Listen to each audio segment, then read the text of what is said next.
friends.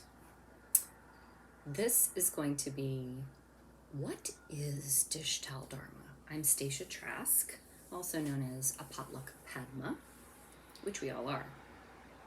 So, what do I mean when I say dishtowel dharma? Because this is a whole area of practice that's comprised of things that work. So we could alternatively title dishtowel dharma, that works, and it's pretty useful. So dharma, in the big D sense of the word, are the teachings of the Buddha. The teachings. This is little d dharma, which, and I guess little d dishtowel, which in essence is all the things. It's all the things that are arising all the time. Everything that's at hand, everything that we observe, all the stuff.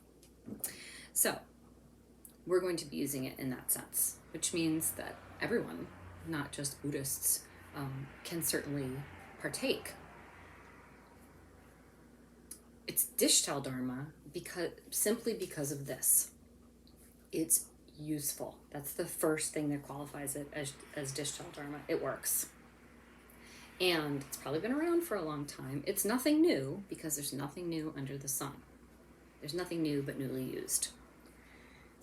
It is also pretty useful in the sense that it is both aesthetically pleasing and it actually works. So it has to be pretty and useful to qualify.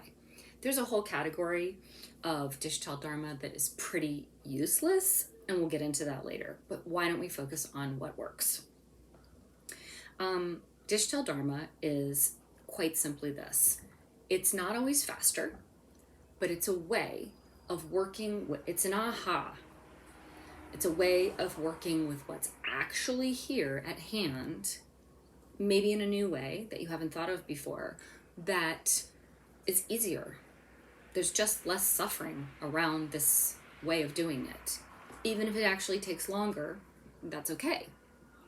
So, an example of dishtowel dharma would be this hobnail teacup, cast iron teacup. So, I can take my hobnail teacup and hammer a nail into my wall, which I often do, or bang something back where it needs to go. So, I can use the cast iron teacup is multifunctional. I have a hammer, I have lots of hammers. However, as Abraham Maslow noted, if the only tool you have is a hammer, then you will perceive everything, every problem as a nail. And not just that, you will perceive every problem as a problem, which it often isn't. So that's all this is. These are going to be, about 3 minutes, maybe less. Hopefully, I don't like the word hacks and doesn't work for me. So this works for me. And hopefully there'll be some things that work for you. So I'll be seeing you when the flower dust settles.